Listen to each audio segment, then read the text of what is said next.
I'm sure there's lots of times you guys watch the channel, see incidents like this, and think to yourselves, how in the world does this actually happen?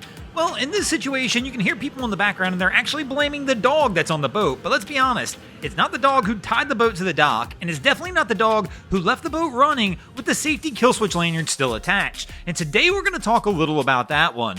Welcome back, crew, to this week's episode of Boneheaded Boaters of the Week. This past week, we actually posted a poll on our community tab here on YouTube asking that question. How many of you actually wear your safety kill switch lanyard when you're out on the water all the time, every time? The results were a little surprising in one sense and not so surprising in another. The not so surprising part was that the vast majority of the people who responded said they do not wear it every single time they're out on the water all the time. The surprising part was 40% of the people who responded actually said they did. Now, 40% may not surprise some of you, but to me, being a boater, I'm just fairly confident in saying this, that 60% of the boats that I pass on the water are not wearing this item. But let me know in the comments if you think that number's accurate. Now, I have to admit that this is just a guess. Obviously, I can't see into everybody's boat to see who has it on. I mean, sometimes it'll be a little obvious like we see here that this guy's not wearing it, but of course your average person just driving down a waterway sitting at the helm, I'm not going to be able to see and tell whether they actually have it on.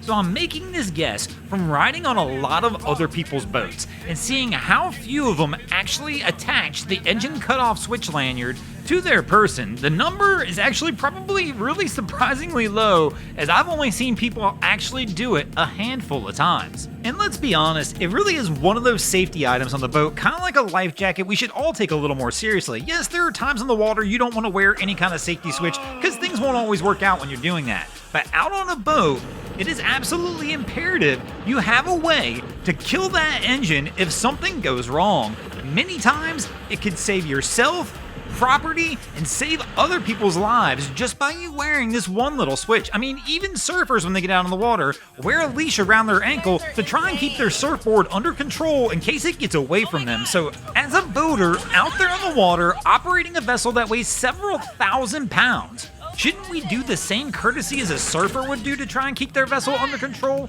By wearing the engine cutoff switch, we do just that. We do what we have to do just in case things go wrong and our boat will all of a sudden cut the engine completely and it can't get away from us, it can't harm us or anybody else around us. I mean, really think about it over the past several years. Of all the incidents you've seen where vessels were running wild with nobody at the helm, the next thing you know, they wind up in somebody's yard, they wind up on somebody else's boat, or even worse. Now, I can already see it now down in the comments. There's probably several of you already going, well, my boat's bigger than 26 foot, so I never wear it. But that's still really not an excuse. Just because by law you don't have to doesn't mean for safety reasons you shouldn't. It doesn't take much, just a few small things to go wrong, a few little distractions, and the next thing you know, even on a larger boat, things can happen and you can wind up in the drink and off your vessel.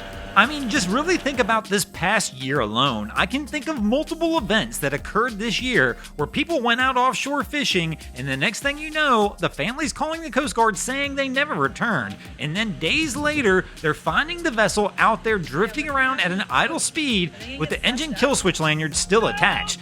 Things just happen. You could be out there, all of a sudden, the next thing you know, you run into a little bit of weather and things go wrong, and all of a sudden, you're being left by your boat. So I challenge you, if you're one of those people who fall into that 60% category that say you just don't wear it, to go ahead and take a second look at it. When you get in the vessel, just go ahead and hook it up to your person for your safety and everybody else out there. And if for whatever reason you just don't feel like you want to do it, really stop and assess why you don't want to do it.